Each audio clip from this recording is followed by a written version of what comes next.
Deputado, em meio a essas situações todas que a Câmara está enfrentando, né, como esse assunto que agora acabou, sobre a reeleição do presidente, enfim, pautas importantes estão paradas, a exemplo da instalação da Comissão de Orçamento, justamente está parada essa pauta por conta de uma indefinição e uma disputa muito acirrada para a presidência dessa comissão.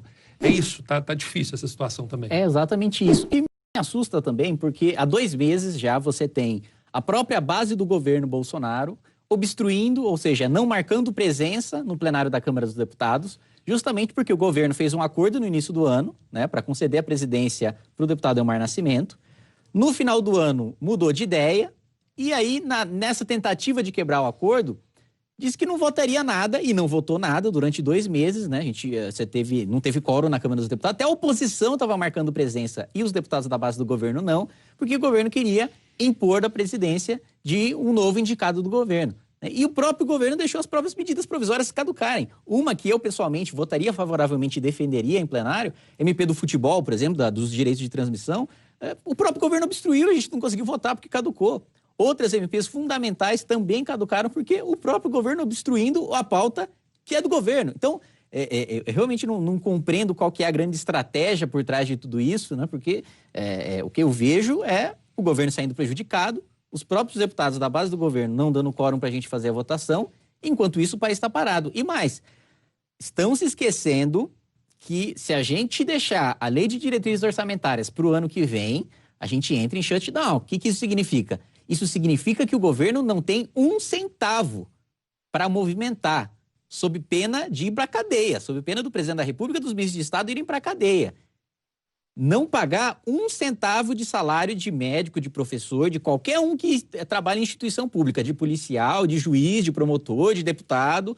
Estão se esquecendo que o que a nossa lei determina é que se o orçamento, se as diretrizes do orçamento, não é nem orçamento, as diretrizes do orçamento não são votadas no ano anterior, no próximo ano o governo não pode gastar nada. Isso significa caos. O Brasil nunca viveu isso.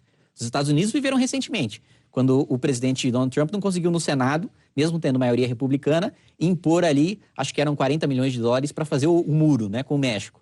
Ele não conseguiu, ficou naquele impasse. O que aconteceu? Ficaram ali 2, 3 semanas sem conseguir pagar salário, sem conseguir fazer gasto público nenhum. O presidente até recebeu, acho que era um time de basquete na Casa Branca, teve que ele pagar do bolso, comprar um lanche, porque não conseguia utilizar dinheiro oficialmente na Casa Branca.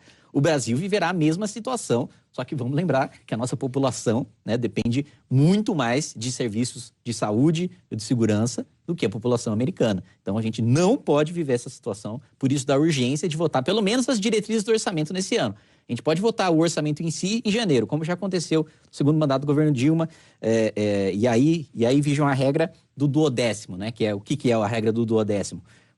O governo recebe 1/12 daquilo que previu no seu orçamento que mandou no ano anterior. E isso não tem problema. Pelo menos tem um dinheiro para se pagar os serviços públicos. Agora, se a gente não votar as diretrizes nesse ano que vem é caos. Agora, entre essas pautas importantes que estão paradas, também está a reforma tributária que foi pretendida, né, para esse ano. O senhor acredita que sai para breve? Eu nem vou perguntar se sai daqui para o final do ano, porque eu duvido que saia, mas para breve. E qual seria o modelo ideal na sua visão? Algo que onerasse menos o serviço público, por exemplo? Público não, perdão, setor de serviços.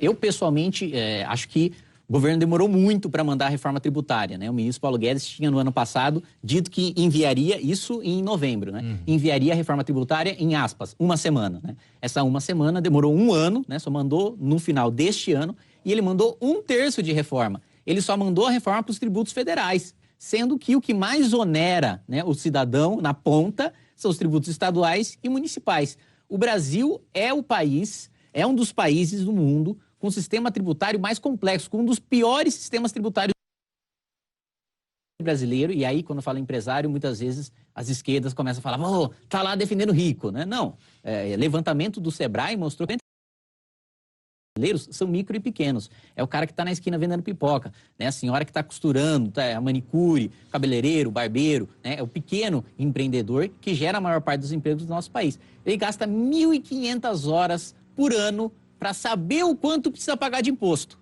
Isso eu não estou nem entrando no quanto ele precisa trabalhar para pagar o imposto. Eu estou falando do quanto ele precisa trabalhar para saber o quanto precisa pagar. Para você ter uma ideia, né, o nosso sistema tributário só não é pior do que de Nova Guiné perdão, não é Nova Guiné, Guiné-Bissau e o outro país que estou esquecendo agora, mas também é um país africano. Então, no mundo inteiro, a gente tem um sistema, isso sem falar na carga, que tanto o governo como a reforma da Câmara, né, do Bernardo Api, não falam em redução de carga tributária. Aí fala, pô, como é que, sempre que eu levanto esse tema, como é que a gente diminui carga tributária no momento de crise? Peraí, 80% dos gastos públicos são com folha de pagamento. E quando a gente compara o salário, a evolução do salário do setor público com a evolução do salário da iniciativa privada, a gente vê que a evolução do salário do setor público foi muito maior do que na iniciativa privada. Ou seja, no Brasil, quem gera riqueza precisa pedir de joelhos para quem não gera riqueza para poder trabalhar. E ainda paga o salário do setor público. Mas peraí, não é o setor privado que sustenta o setor público? Está errado isso daqui. Como é que essa relação está desequilibrada? Então, a gente precisa falar de diminuição de carga tributária. Mas como fala de diminuição de carga tributária em crise? Falando em corte de gastos, né? Falando em corte de folha.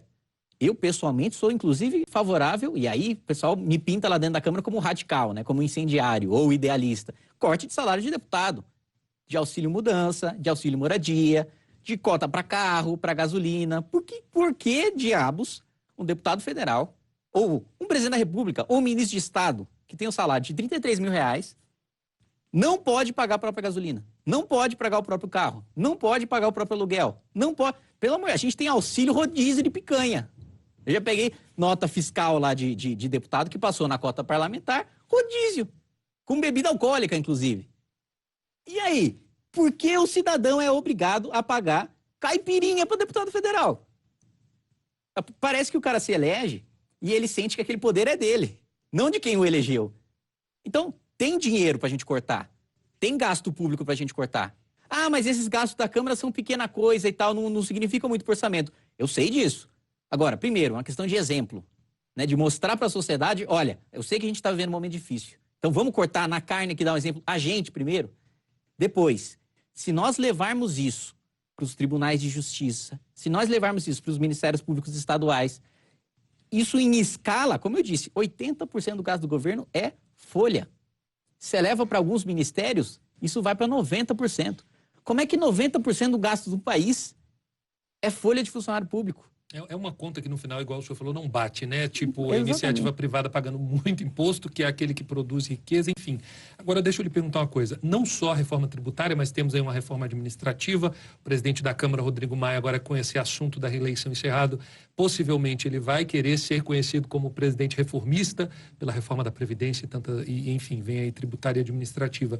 Agora, o senhor acredita que com tantas pautas assim em jogo, na mesa para serem discutidas, é possível, então, cancelar o recesso parlamentar e os deputados seguirem discutindo esses assuntos? Eu sou plenamente favorável. Eu sou plenamente favorável que se cancele o recesso parlamentar. Agora, eu não vou te dizer aqui que isso vai acontecer.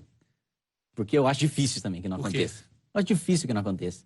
Porque a maior parte dos deputados, e eu até questionei já isso para vários colegas, né?